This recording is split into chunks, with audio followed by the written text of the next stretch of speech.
Poštovani gledalci, nedjelja je 12. svibnja 85. godine. Eto, 20 minuta iza nas je derbi susret 24. kola prvenstva Hrvatske nogometne lige Sjever između Vika Omladinca i Varteksa.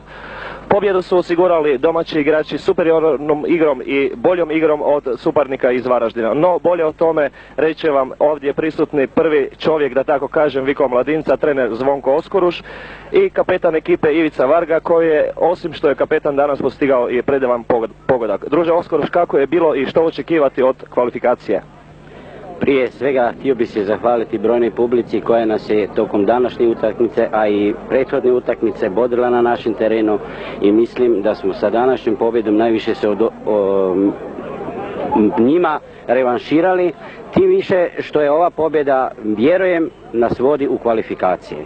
Zaslugu imaju svi igrači, makar smo danas bili hendikepirani sa nekolicina naših igrača, što zbog žuti, što zbog povrede nisu mogli igrati, ali mislim i ovi postojeći današnji koji su nastupili opravdali su svoje povjerenje i moramo sa sigurnošću računati na sve njih.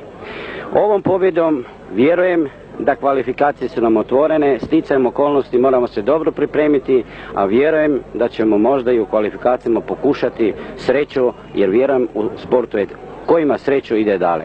Možda ćemo imati i mi sreće, ali mislim već je uspjeh što smo postigli da ulazimo u kvalifikacije. Možda je prerano, neskromno, ali čini mi se da smo ipak jednim nogom već u kvalifikacijama. Eto, tako misli prvi čovjek Vika Omladinca, ja isto dijelim njegovo mišljenje, a što misli kapetan Ivica Varga?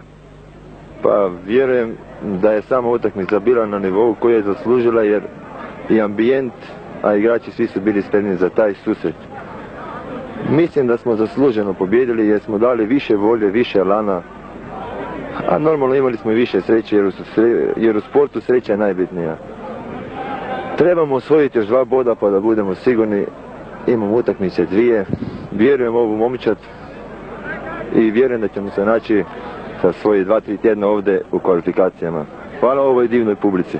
I na kraju još jednom recimo, nije neskromno, sasvim sigurno, Vika Omladinac bolji je od Varteksa, to su konačno dokazali i na jesen pobjedom od 2:1 u Varaždinu. Ja vam čestitam u ime studija Apola i želim vam kvalifikacijske susrete. Hvala lijepa. Hvala i vama i mnogo sreće sa nama, vama i nama. Prijatno.